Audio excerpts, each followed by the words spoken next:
Hey, this is Kyle again. This week we're going to talk about the push-up and some common mistakes that we often see with clients when we're working on this movement. So push-ups are really underrated exercise. It's a great upper body movement and one that I think a lot of people should master before they move on to other upper body movements like presses and overhead pressing, bench pressing, stuff of that nature. So the three ones we're going to talk about today are excessive rounding through the upper back, poor stability of the trunk and hips, and then elbows flaring out to the sides.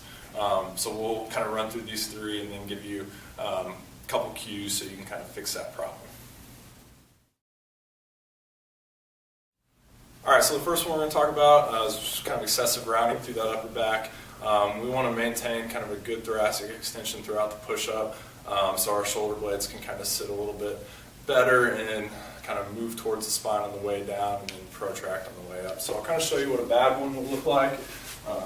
So maybe right here, trying to push up, get real bunched up through the front of our shoulder. So what we want to do is almost kind of stick our chest out, kind of flatten out the upper back, and then complete the rep. And that allows us to really pull our shoulder blades down and back on the way down, and then let them protract on the way up.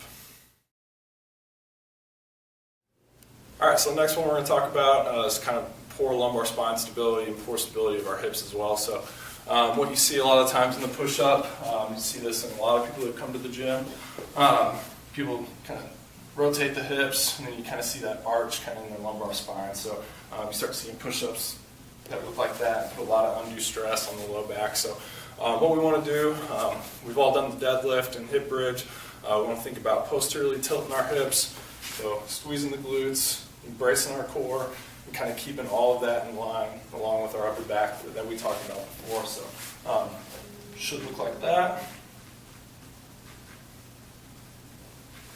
Okay, and then that's how we can kind of keep our hips and low back area kind of in better alignment. Okay, so the last problem we're going to talk about, and this is a common one with a lot of our new clients that are working on the push-up, that's getting our elbows elbows flared and kind of too far away from the sides of our body. So you start seeing the push-up looking like that. We really want those elbows about 45 degrees. And a good thing to think about when we're going down into that bottom of the push-up. Couple cues, either circling out the floor or thinking about kind of screwing our hands into the ground. So do a couple reps here. So we talked about that screwing our hands into the ground cue. So what that's going to look like, we're going to get our hands directly underneath our shoulders or maybe a little bit wider. And then we're just really going to, almost like we're corkscrewing our hands into the ground there. And we should feel a lot of pressure kind of through our pinky and the outside of this palm here. And that's where we should be doing the majority of the pressing. If we do that, we should get our lats engaged fairly nicely. Should be able to keep our elbows in a little better. And we're not getting that elbows flared out to the side that we don't want. So, all right, so those are your three common mistakes that we see with the push-up, and kind of what you can do to work on to fix that. Let's have a great week 7. Let's kind of continue working towards our goals. All right, thanks.